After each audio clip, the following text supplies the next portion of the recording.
Estamos, na verdade, nem eu, acho que eu até errei a aula aqui. É aula 10 hoje, não é isso? Vocês têm aí as referências. Se eu não me engano, hoje é aula 10. Depois o DJ pode confirmar aí no canal. Mas estamos chegando já aí ao final, né? Mais próximo do final. A gente deve, no último domingo desse mês de novembro, a gente deve encerrar. Então, acho que tem mais 2 encontros. E ao final, eu queria até compartilhar com vocês. Aula 9 hoje. Então estava certo aqui. 9, né? Então estava certo. Eu não confiei não aqui na minha... Tinha colocado aula 9. E a gente então vamos ter 11 aulas, então, se minhas contas estão certas, porque a gente deve ir até o final de novembro. Dezembro é o mês que a gente já começa a se dedicar a outras coisas aqui na programação da igreja, por conta do Natal. E aí a gente tem mais 2 encontros. No final da aula, quando acaba chegando mais pessoas aí no meio também, aí eu vou compartilhar com vocês que domingo que vem a gente vai ter um pastor convidado aqui, não apenas pregando, mas também dando a aula. E acho que vai ser um tema bem importante aqui pra gente. E hoje a gente está entrando numa outra temática. Eu acho que vocês vão lembrar aí que a gente começou falando umas 3 primeiras aulas sobre família, de modo geral, mais geral assim. Nas outras 3, eu acho, mais ou menos, a gente falou sobre casamento, entrou nessas temáticas. E nessas últimas 3 aulas, a gente vai falar mais especificamente sobre filhos, né? E é um tema que é importante para qualquer que seja a fase que você esteja vivendo, porque você pode estar sendo filho, né, ainda dentro de casa, você pode estar criando filhos, ou você pode estar já até numa outra fase, que é, de repente, esperando os filhos dos seus filhos, por exemplo, né, ou criando, tendo a oportunidade de estar próximo dos filhos dos seus filhos, que são os netos. E seja lá qual for a fase, sempre é uma questão, uma relação também muito desafiadora, né? Relação entre pais e filhos, o papel dos pais, os desafios dos filhos, enfim. E a aula de hoje é uma aula introdutória sobre esse assunto. E o tema da aula fala muito sobre o que é a aula. Eu queria já começar falando sobre esse tema, né? O que é que está por trás do tema da aula de hoje, que é criando filhos para Deus. Eu queria já começar fazendo uma provocação, né, aqui, né? Na verdade, trazendo uma verdade, um fato de como as pessoas enxergam o propósito de criação de filhos. Se você parar para pensar, talvez aí em outras até áreas e fases da sua vida, e você se perguntasse para que eu crio meu filho? Ou melhor, para quem eu crio meu filho? Talvez você encontrasse respostas diferentes aí no meio dessas perguntas. Mas eu poderia dizer aqui que se a gente faz uma análise de conversas com as pessoas, se a gente busca entender como as pessoas não apenas pensam, mas como elas agem também, eu diria que as pessoas muitas vezes criam filhos para propósitos muito diferentes e para pessoas muito diferentes. Eu queria pedir a ajuda de vocês aqui para a gente começar amanhã. Na visão aí de vocês, para quem as pessoas têm criado filhos? Tanto no contexto que você conhece algumas pessoas, como em relação ao mundo. Queria ouvir um pouquinho. Quais são impressões que vocês têm sobre para quem as pessoas estão criando filhos? Me ajudem. Eu acho que quem cria filho talvez não tenha esse discernimento assim, né? Muitas vezes nem pensou, né? Exato. Simplesmente cria. Uns voltado com muito amor, né? O amor está intrínseco na nossa vida. Um pouco mais de desleixo. A regra de criação de filho, ela é um negócio meio a ser pesquisado, né? Porque às vezes aquele pai que deu muito amor, muita atenção ou privilégios demais, cria um filho dependente químico, cria um filho totalmente carente de outras coisas. Outros pais criam um filho totalmente desleixado, assim, sabe? Tipo, pôs no mundo e toca. esse filho é alguém no mundo? É um pouco isso, né? Você fala, cara, como assim, né? Eu não fiz nada, é Deus que... Eu sou testemunha disso. Eu cresci com meus amigos, onde eu morei, cresci. Eu comecei a trabalhar muito cedo, com 15 anos de idade, só que os meus amigos, um virou bandido, outro virou nada, outro... E aí o quê? Qual foi a influência da minha mãe, do meu pai, da minha criação, para que eu desse certo? Né? Assim, qual o meu DNA? Qual o meu DNA de caramba, esse cara vai ser trabalhador? Porque amigo é amigo, né? Sim. Amigo, outra coisa, eu fui para a igreja muito cedo, assim. Por quê? Porque eu tinha um amigo que ia para a igreja. E aí a vida, ela vai te conduzindo, assim, de uma maneira. Então, para ter uma resposta para essa pergunta sua, assim, tão específica, né? Para que a gente crie o filho. Hoje, talvez, quem vem numa palestra dessa sua, a gente consegue ter um rumo para onde é certo e onde erra. Mas eu acho que na maioria das vezes, se você perguntar para qualquer pai, o pai vai falar assim, nossa, eu faço com meu filho a melhor coisa do mundo, né? Dou uma boa escola, uma boa... Às vezes você dá de tudo, né? Aula de piano, aula de tudo, mas não dá amor, não dá atenção. Às vezes você juntar trabalho com família é uma coisa também ainda muito complicada. Então, é uma resposta, cara, extremamente difícil de dar, né? Tão específica, né?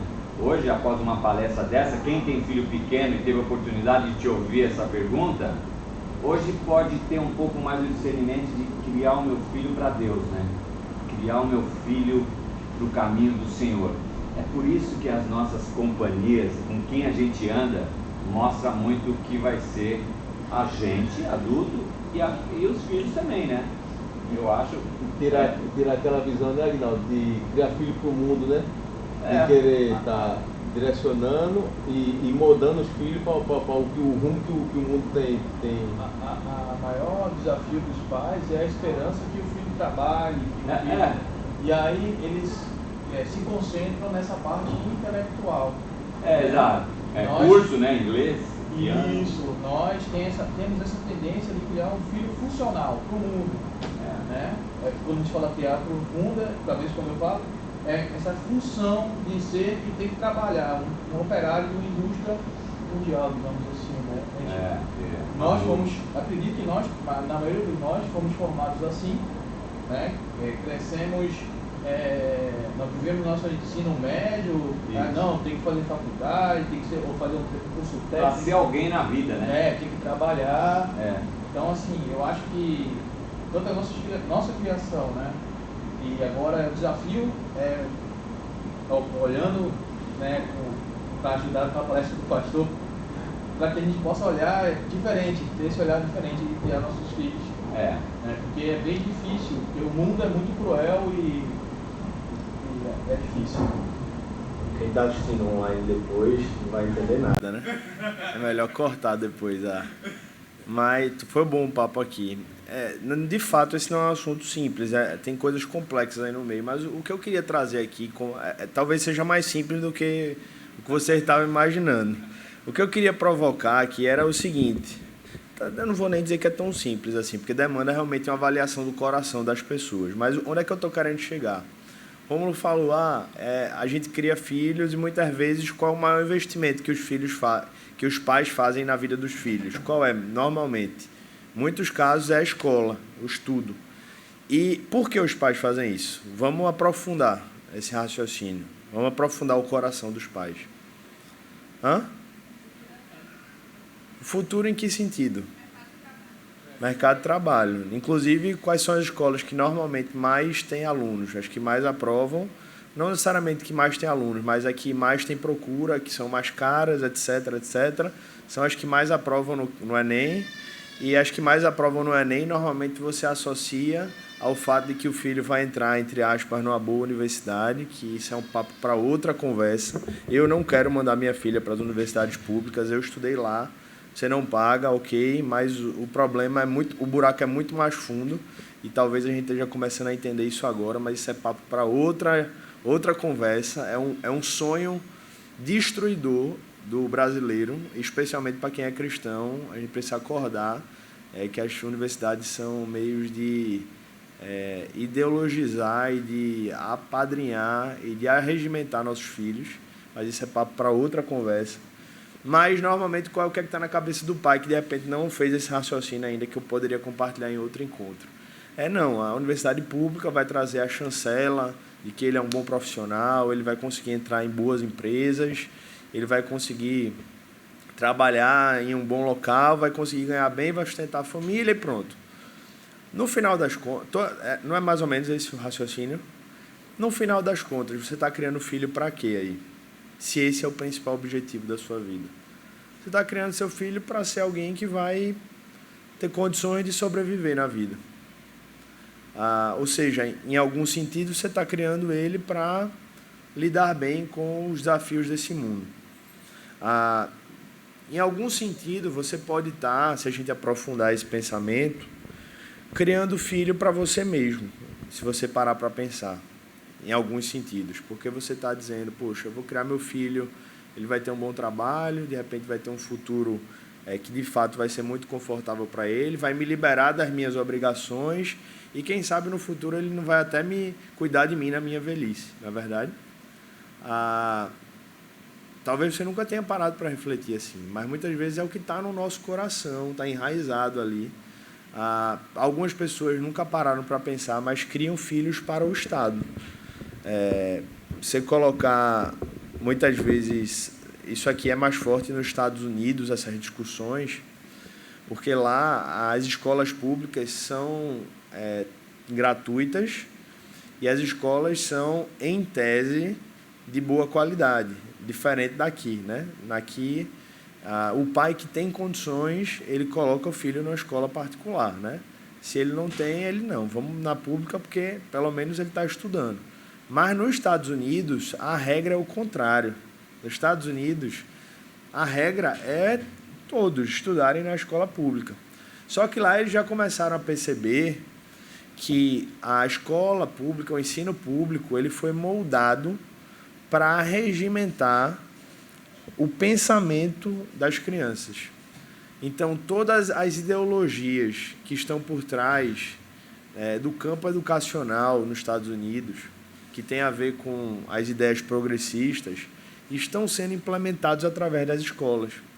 E aí, muita coisa está acontecendo lá, porque eles têm um desafio enorme, que é, especialmente aqueles que estão entendendo isso, os cristãos que entendem o quanto esse campo educacional está dominado lá, eles estão tendo o desafio de fazer os cristãos entenderem, e não apenas entenderem, mas, vamos dizer assim, saírem da zona de conforto, de não apenas deixar de ter uma escola gratuita, mas agora pagar para colocar numa escola privada que vai remar contra a maré. É diferente daqui. Porque normalmente aqui, quem tem condições já se esforça para botar na escola privada. Lá eles estão, e isso está sendo uma revolução nos Estados Unidos, porque está acontecendo. Muitas e muitas famílias ou estão aderindo à educação domiciliar, ou estão escolhendo pagar ao invés de não pagar para colocar em escolas que estão nadando contra a maré. Mas onde é que eu estou querendo chegar com isso? Muitas vezes, quando a gente não para refletir nisso, a gente está criando filhos, talvez não necessariamente para a gente, não necessariamente para Deus ou qualquer outra coisa, mas está criando filhos para o Estado. O Estado impõe a sua agenda, o Estado sabe muito bem onde quer chegar. Vamos oferecer creches integral. Você acha que isso é uma proposta porque o governador, o prefeito amam as nossas famílias? Primeiro, porque isso tem cunho eleitoreiro, né? Dá voto, porque vai ter mais tempo da criança ali e tal. E, no final das contas, é um grande investimento para que, daqui à próxima geração, a geração tenha sido totalmente formada exatamente no modelo em que o Estado quer que eles pensem. Isso aqui não é teoria da conspiração, não, gente. Eu não estou dizendo que todos os governadores e presidentes e prefeitos estão unidos numa grande estruturação. Não precisa disso, não. Basta que cada um, na sua cidade, no seu estado, esteja entendendo que ele consegue mais influenciar aquela região através da educação, que faz totalmente sentido que eles queiram tomar o poder educacional para si. Tem um livro que se chama Quem Controla a Escola Governa o Mundo. Lê esse livro e você vai entender. E foi exatamente nesse raciocínio que os cristãos entenderam que se a gente quisesse influenciar o mundo, a gente precisava também ir para as escolas e para as universidades. Inclusive, foram os cristãos que fundaram as universidades. Eu não sei se você sabe disso, né? Em meados ali do século XI, XII, XIII, XIV, as universidades foram fundadas por cristãos. Mas eu estou fugindo já um pouco do tema aqui, mas fugindo parcialmente, porque, na verdade, tudo isso tem a ver com essa pergunta aqui, né?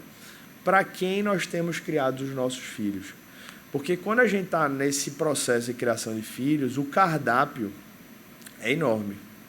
A gente pode estar criando, como eu falei, para nós mesmos, a gente pode estar criando os filhos para eles mesmos, a gente está criando eles para eles serem somente aquilo que eles querem, do jeito que eles querem, do modo que eles querem. Só que a gente não tem a capacidade de discernir que eles não são capazes de tomar essas decisões. Eles precisam de pessoas mais sábias, de direções, de norte, de ensinamentos que são muito maiores e muito mais profundos do que uma criança tem capacidade de discernir. Ou seja, uma criança ela não tem condições de saber plenamente o que é melhor para ela. É por isso que Provérbios fala: ensina o teu filho no caminho que ele deve andar.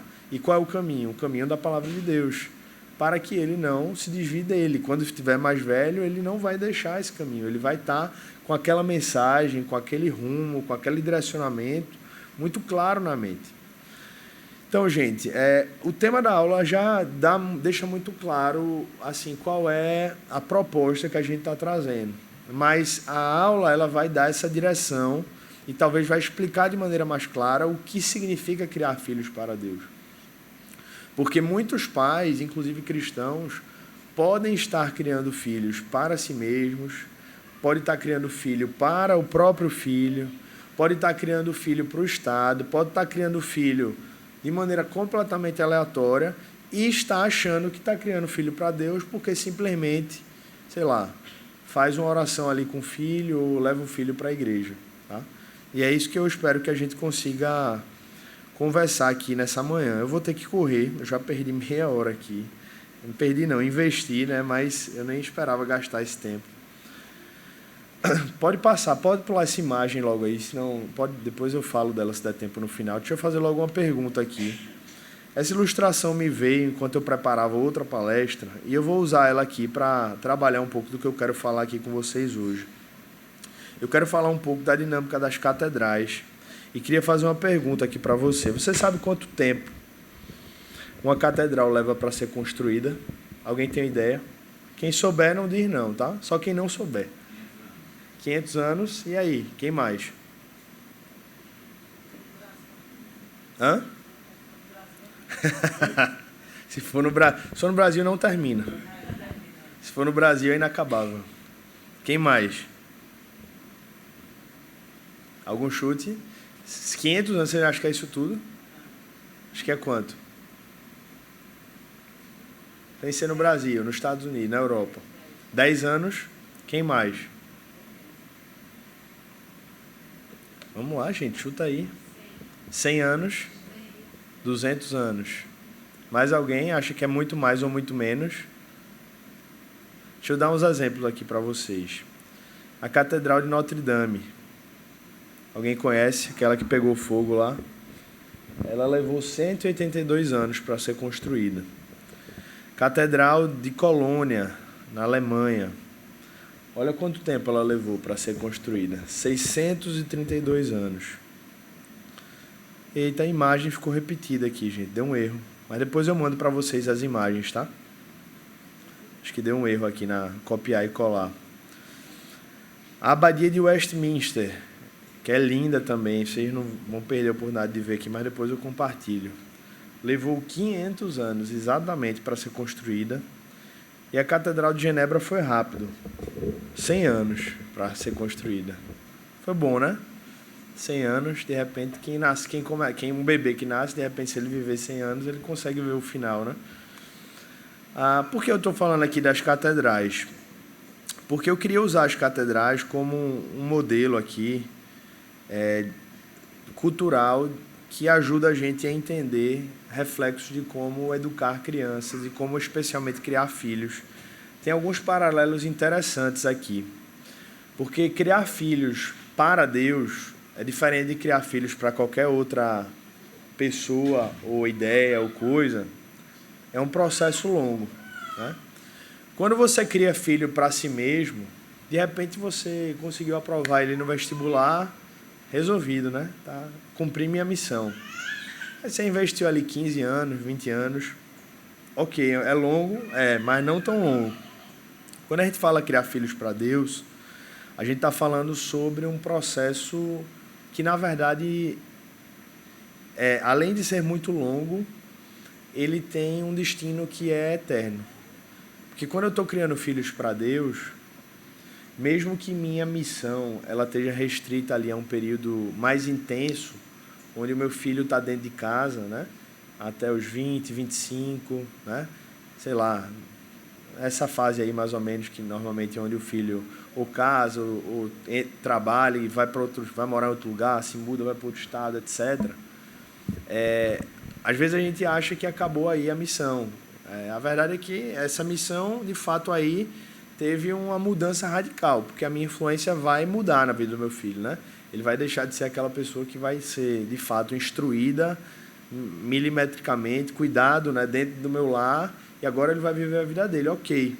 Mas a gente precisa lembrar que, quando a gente está falando de criação de filhos, que é um longo processo, é que o meu filho, mesmo quando ele sair da minha casa, ou mesmo já tendo saído de casa, eu estou falando de uma pessoa que vai viver para sempre, vai viver eternamente.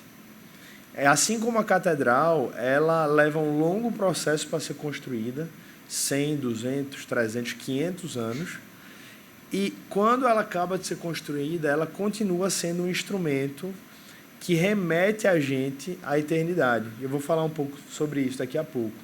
Porque um dos propósitos das catedrais, da construção de uma catedral, é fazer com que as pessoas olhem para a eternidade. A arquitetura, vou falar daqui a pouco, quando você entra naquele ambiente, você entra naquela estrutura, todos os elementos ali fazem com que você enxergue a perspectiva de vida de uma maneira mais eterna, né? Mais alongada, porque justamente você está sendo lembrado de Deus e das coisas de Deus em todos os momentos.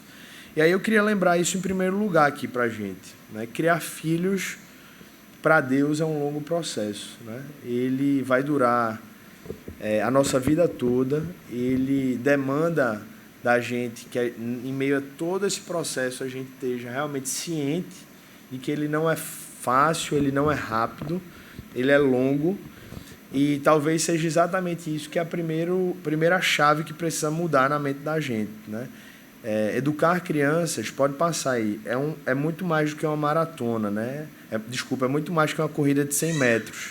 É uma maratona. E por isso a gente precisa de paciência. Tem um versículo muito conhecido, certamente você o conhece, de Eclesiastes. Salomão diz que tudo tem o seu tempo determinado e há tempo para todo propósito debaixo do céu. O que é que isso tem aplicação para pais e mães ou futuros pais e mães? Porque essa aula serve para, mesmo quem de repente está se preparando ou ainda vai viver essa experiência, para que haja um alinhamento de expectativas, né? A criação de filhos, ela precisa ser feita debaixo dessa visão. Porque vai haver os tempos nesse longo processo onde você vai ser mais demandado fisicamente, vão haver os tempos onde você vai ser demandado mais emocionalmente, vai haver os tempos onde você vai ser demandado mais espiritualmente. E em cada etapa desse processo existe um papel também a ser cumprido. E se você não sabe administrar bem isso, você vai acabar ficando pelo caminho, né? Você vai acabar desfalecendo, você vai acabar perdendo as suas energias e investindo de maneira errada. Então você tem que avaliar qual é a fase que está o meu filho. Ele está na fase que demanda muito fisicamente. Então eu preciso me preparar para investir o meu tempo, os meus recursos em lidar com ele, com as minhas energias físicas. Eu preciso me preparar para as noites mal dormidas. Ah, não, meu filho está na fase agora de me demandar muito emocionalmente. Chegou na fase da adolescência, né? E aí você precisa começar a se preparar para lidar com aquilo, mas isso só consegue ser vivenciado quando você entende que é um longo processo. Se você não entende essa dinâmica e você começa a simplesmente colocar todas as suas energias de uma maneira indiscriminada, você vai, no meio desse processo, olhar para trás e vai dizer, meu Deus, eu não parei para refletir bem que esse processo não era uma coisa que começava no dia e terminava no outro. Então esse é como se fosse um princípio que precisa ficar na nossa mente. Criar filhos é um longo processo. Deixa eu usar uma outra pergunta aqui sobre as catedrais, que vão também nos dar uma outra lição. Você sabe quanto custa para construir uma catedral? Dinheiro? Alguém tem ideia? E aí, quem chuta? Chuta aí? Hã? Chuta aí, gente, dá uma ajuda. 100 milhões de dólares. Quem mais? Mais ou menos. Em média. Mais? Quanto? 300 milhões de dólares? 1 bilhão de reais, mais ou menos. Mais um pouquinho. Deixa eu dar um dado aqui para vocês. Pode passar aí. Lembra que Notre Dame pegou fogo? Foram quase 5 bilhões para reconstruir, só do fogo. Não foi nem considerando a fundação das bases, né? Não foi nem considerando todo o arcabouço de coisas que não se perderam, que estavam lá dentro e que eles já reutilizaram. Foi só para reconstruir assim, o pós-incêndio, né? Quase 5 bilhões para a reconstrução. Mas o que é que isso tem a ver com criação de filhos, né?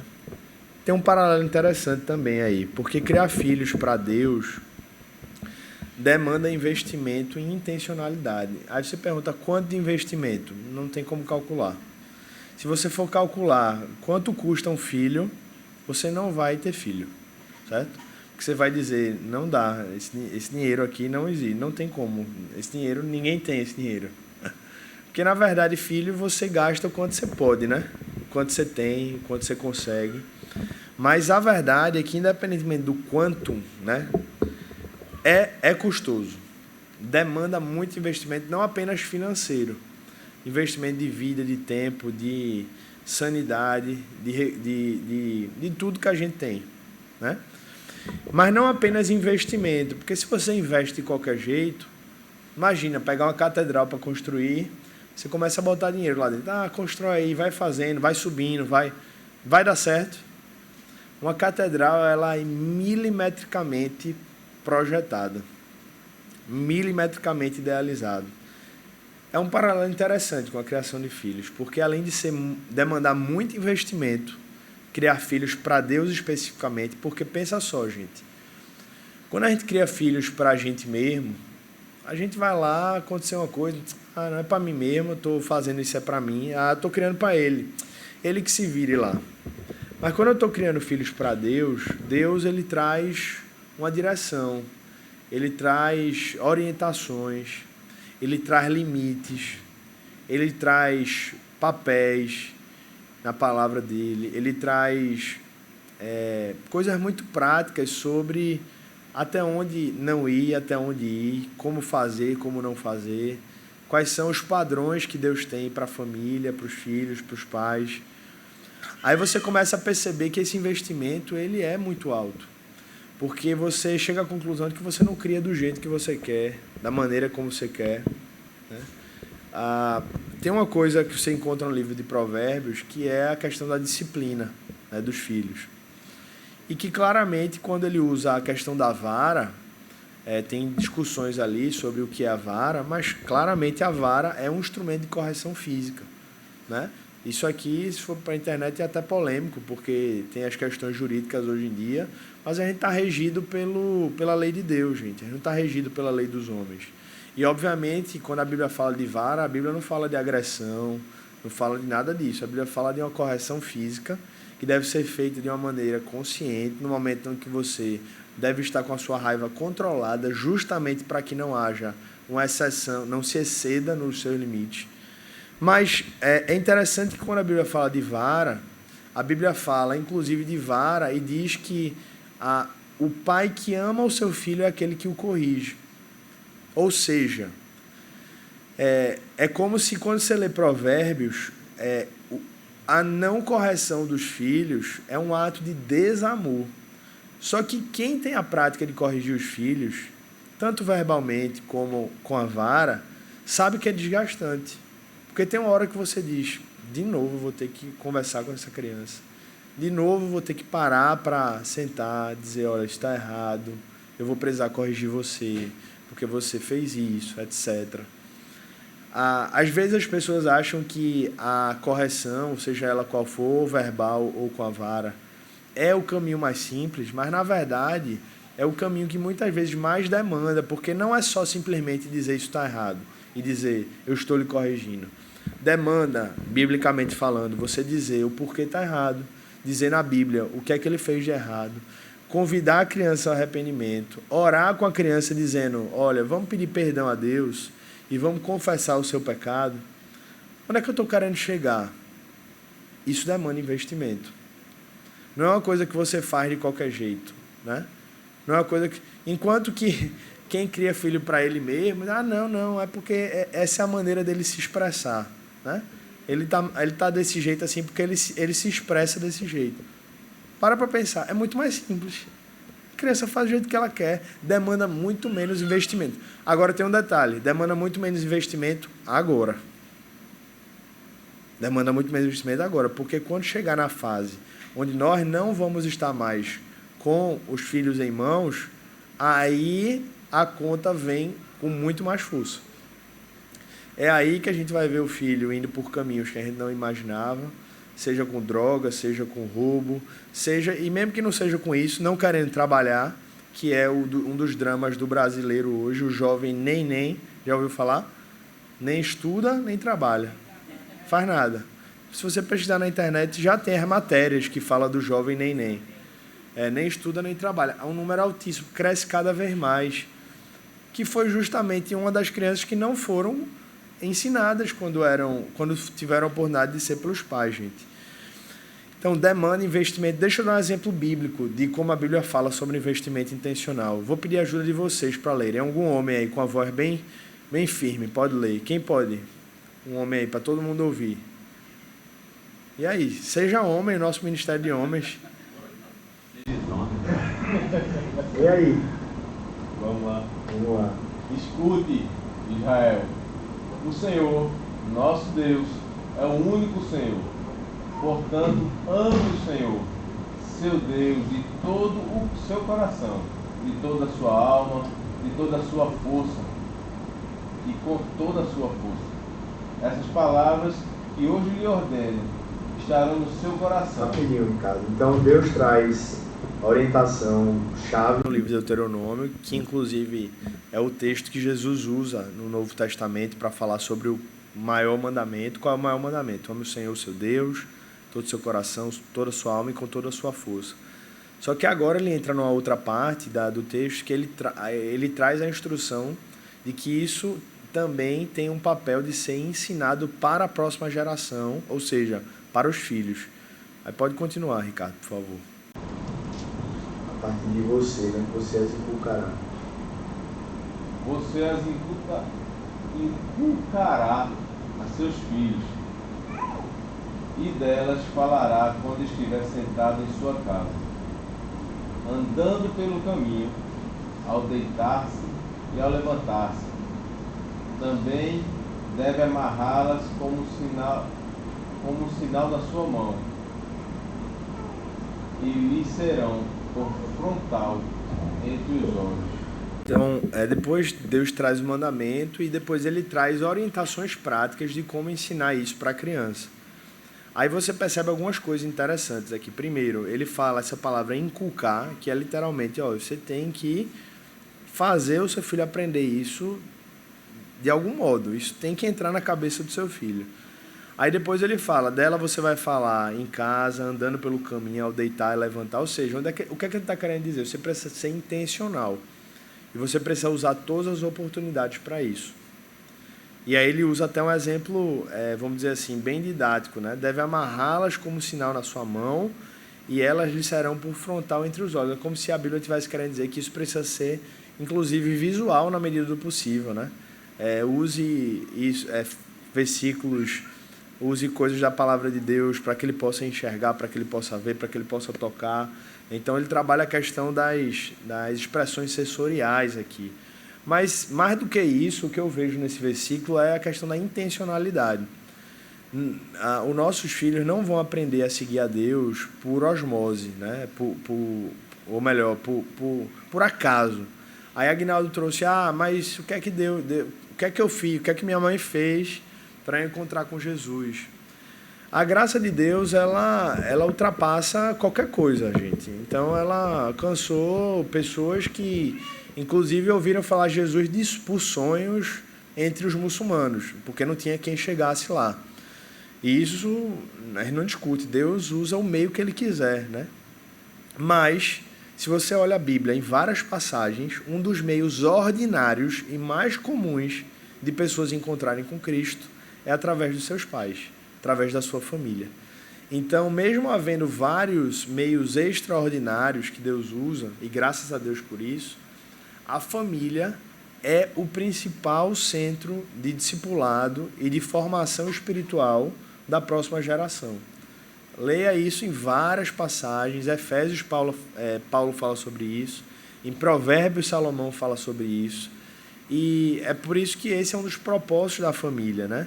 É criar filhos para Deus, e isso vai demandar investimento e intencionalidade, tá? Se isso não for feito dessa perspectiva, você provavelmente vai estar criando filho para si mesmo, vai estar criando filho para ele mesmo, para o Estado, para as ideologias reinantes, para que ele seja simplesmente alguém que vai viver para curtir a vida, por qualquer outra coisa. E fica à vontade.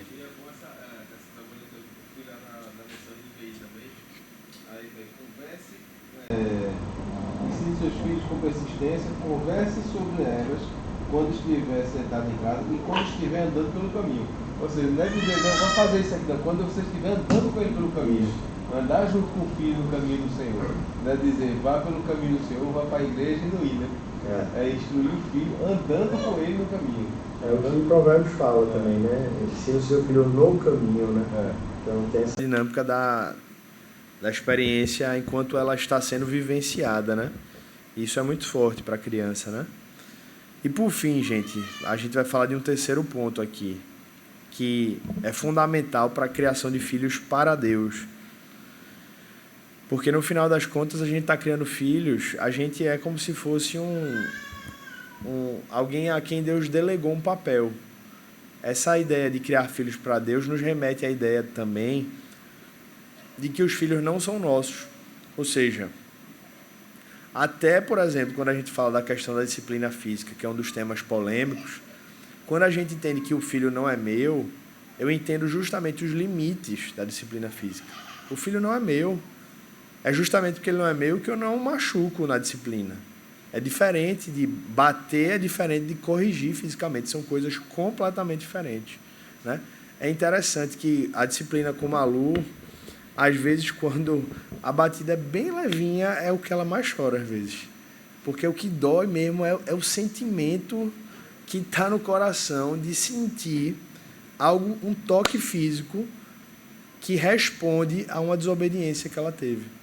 Aí, às vezes, é até engraçado. Eu faço assim, só para testar. Ela abre um choro enorme. Você diz, meu Deus do céu. É uma atriz, né? Ela é uma atriz. Mas, assim, é interessante porque, realmente, a Bíblia usa a pedagogia da disciplina física da Bíblia. Em nenhum momento é para a dor física da criança. Isso aí é crime. Isso é crime, né? Você fazer a criança ser agredida, isso é crime. Mas a pedagogia da Bíblia é justamente a experiência sensorial. É como se a criança... E a tendência é que quanto mais a criança ela cresce, menos ela precise disso, né? Tem até uma... Assim, tem as fases que isso faz sentido, né?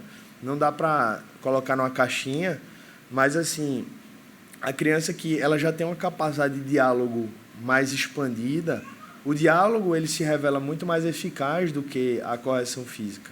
Mas existem fases que a criança ela não consegue ter uma profundidade de diálogo, e quando a disciplina física é usada, ela consegue, de algum modo, sensorialmente dizer: isso é o meio que meu pai usa, segundo a Bíblia, para me lembrar que eu fiz algo errado.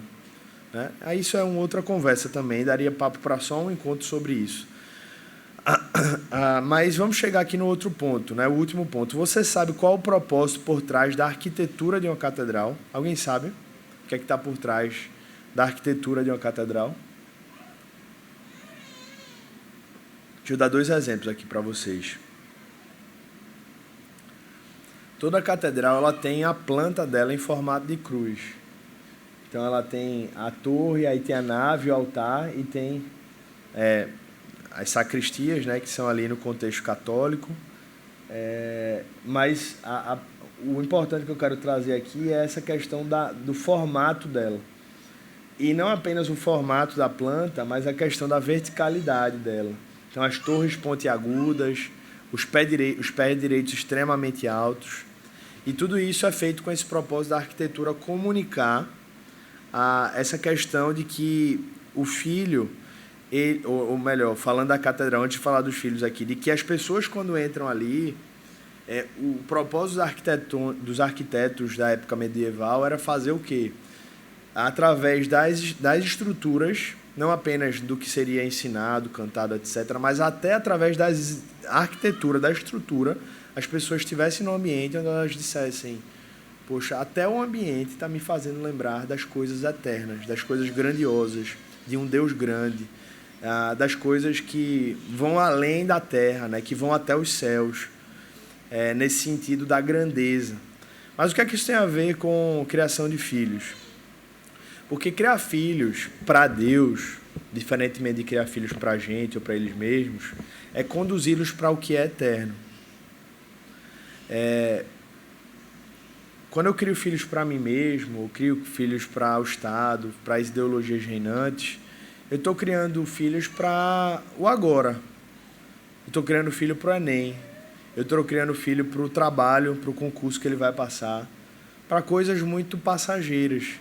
Passageiras para quem? Para quem entende o que é eternidade. Para quem não entende o que é eternidade, é tudo que ela tem.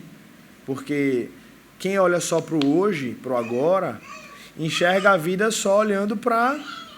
E agora? Os próximos 10 anos, como é que vai ser? E agora? Os próximos 4 anos do novo governo, como é que vai ser?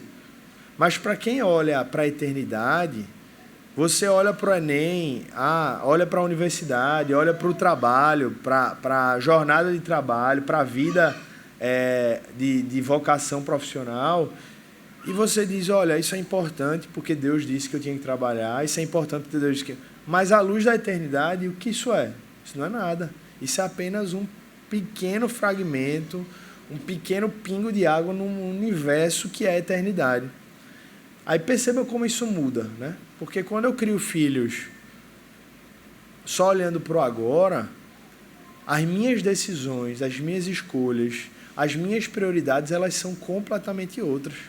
Dá para notar isso? Se eu olho só para o agora, a minha prioridade vai ser muito diferente daquela que, se eu estivesse criando filhos olhando para o que é eterno.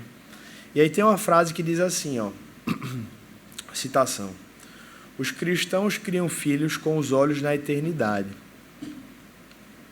Que é muito diferente de quem não é cristão. Quem não é cristão olha para o hoje, talvez para o amanhã, ou no máximo para a vida de trabalho, né? Até chegar na aposentadoria, é esse olhar.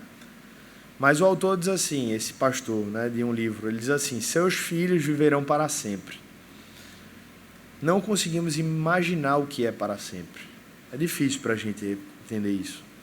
Todavia, o destino de nossos filhos será o amor que supera o conhecimento, alegria inexplicável e cheia de glória, ou então será choro, lamento e ranger de dentes.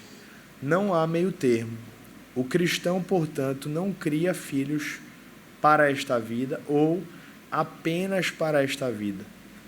Quando a gente leva isso a sério, gente, de que meu filho e nós, consequentemente, só temos 2 destinos, né? dois rumos eternos, isso muda muito a maneira como a gente enxerga a vida.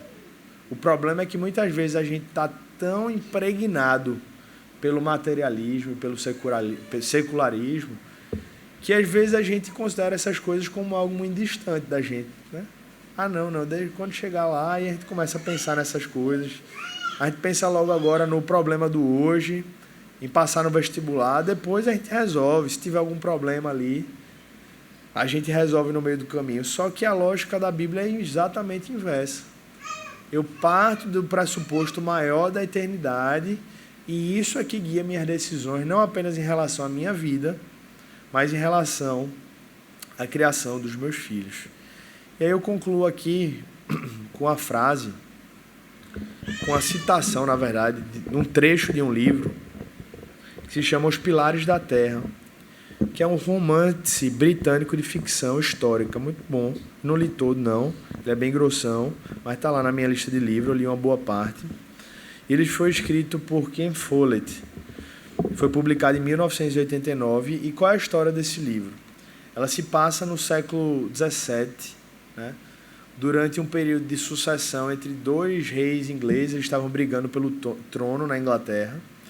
E nesse cenário lá político maior, aparece um personagem que se chama Tom, né? E esse Tom, ele é um pedreiro e um mestre de obras. E ele tem um sonho, aquele homem. Qual é o sonho da vida dele? É construir uma catedral. Naquela época não tinha shopping, né? Qual era o shopping daquela época? Eram as catedrais. Era onde o pessoal ia, né? Para todas as programações, todas as festas, tudo girava em torno da igreja, das igrejas, da catedral.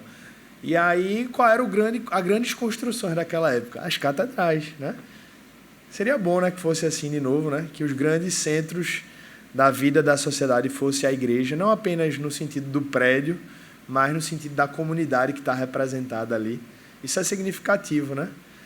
Tudo girava em torno da vida comunitária da igreja. E o sonho daquele homem, mesmo ele não sendo muito religioso, era construir uma catedral, porque aquilo era a maior representação e expressão cultural da vida, né? Era o que representava algo de mais belo, mais profundo.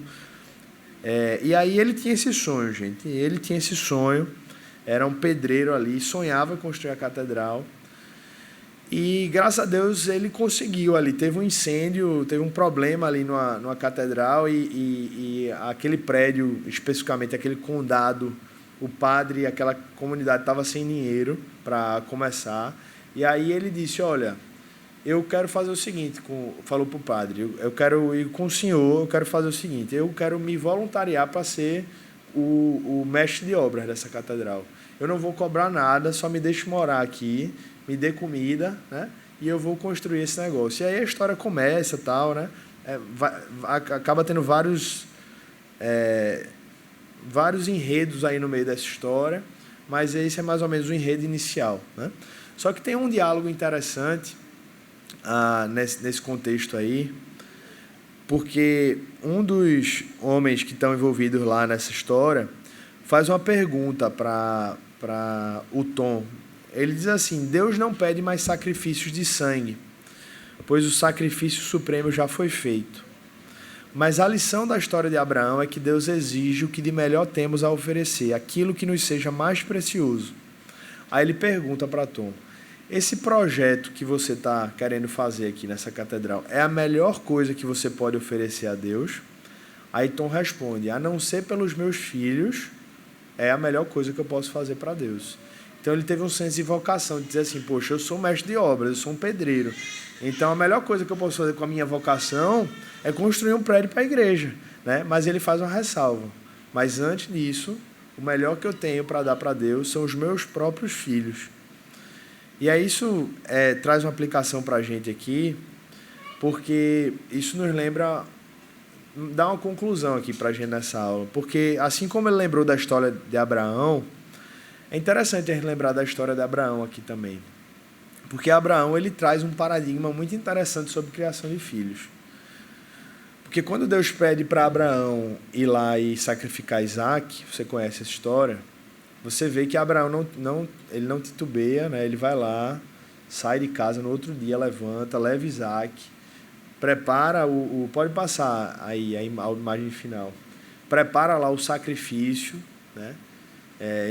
Tudo indica que ele ia sacrificar o filho, porque Deus tinha dito para ele fazer aquilo.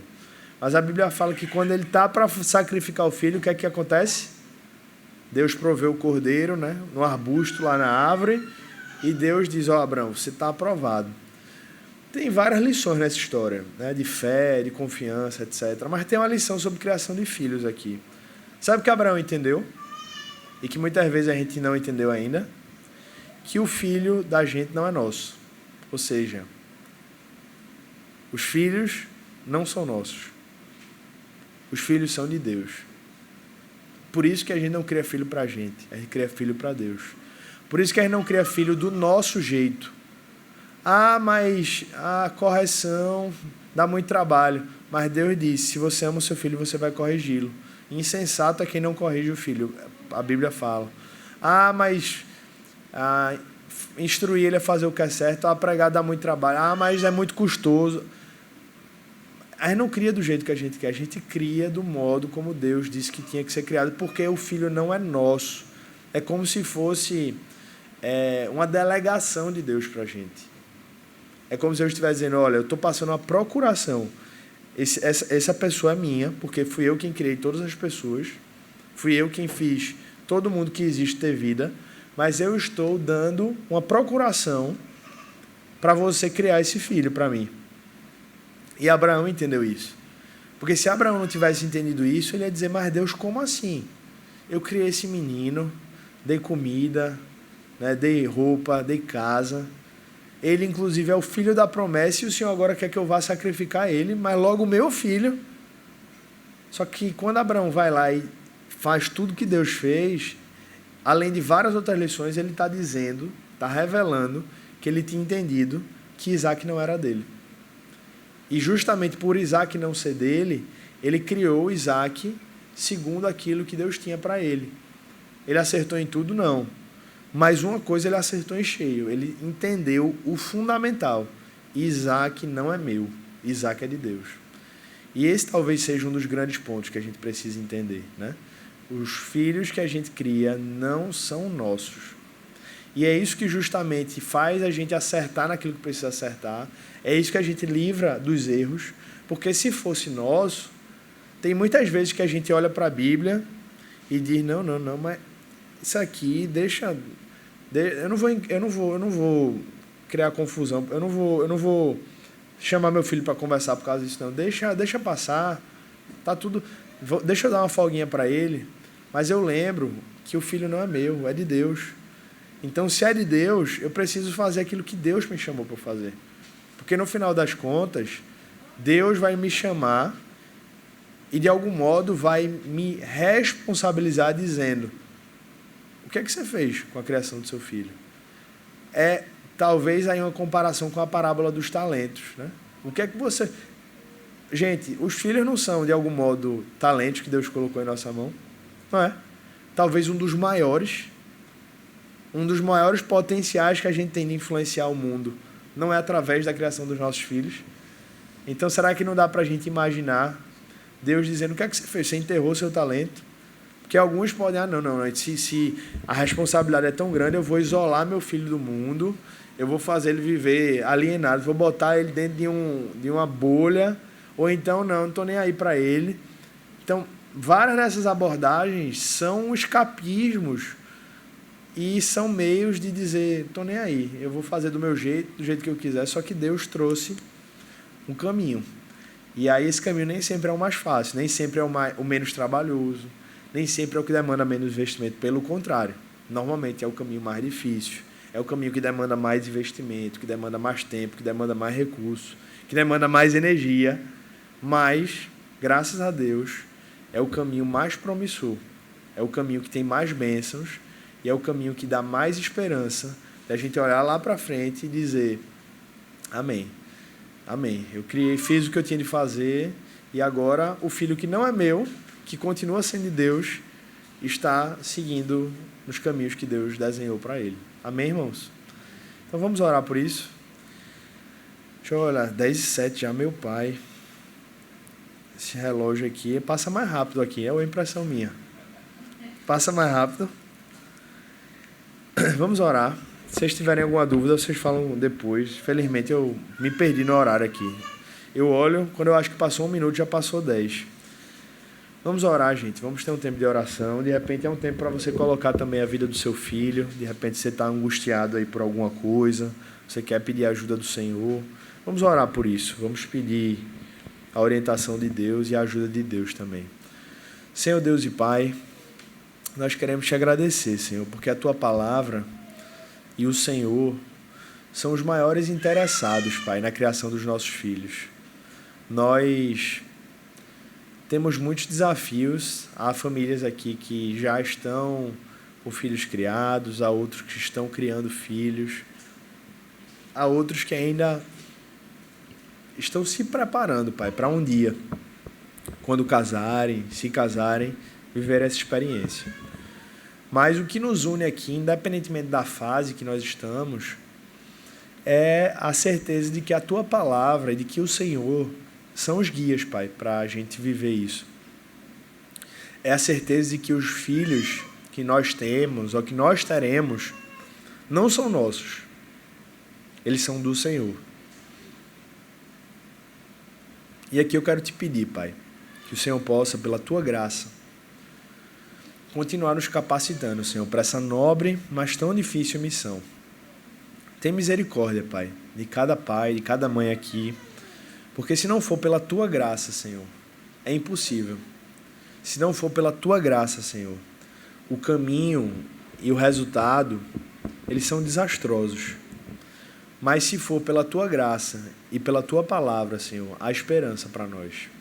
E por isso nós pedimos, derrama da Tua graça, da Tua misericórdia, da Tua sabedoria, do Teu poder, da Tua direção, para que essa missão possa ser cumprida, Pai. Abençoa os pais, abençoa as mães aqui presentes, renova as forças e especialmente renova o entendimento, dá uma compreensão renovada, Pai, para que a gente entenda de uma vez por todas, não apenas na nossa mente, mas nas nossas ações, que nós somos chamados a criar filhos para o Senhor, Pai, e não para nós. Somos chamados a criar filhos para o Senhor, Pai, e não para eles mesmos. Somos chamados a criar filhos para o Senhor, não para o Estado, não para as instituições que estão aí fora, não para as ideias que estão aí tentando nos assediar, mas nós somos chamados a criar filhos para o Senhor e com a fidelidade do Senhor, Pai. Então que o Senhor nos ajude. O Senhor abençoe aqui todos aqueles que também são filhos, para que nós continuemos, Pai. Todos sejam filhos criados ainda dentro dos seus lares, ou que já estão construindo seus próprios lares, para que nós nunca esqueçamos, Pai, da promessa, do mandamento com promessa, para que nós honremos Pai e Mãe, para que a nossa vida, Pai, se prolongue. Nos ajude, Pai, a honrar Pai e Mãe, ajude cada um aqui também, especialmente aqueles que inclusive ainda estão, Pai, sob a tutela dos seus pais, para que isso possa ser uma fonte de bênção para a vida das próprias crianças e para a vida também dos lares aqui representados. Renova as nossas forças, nos livra do mal e nos abençoa para a glória do Teu nome, Senhor. Oramos em nome de Jesus. Amém.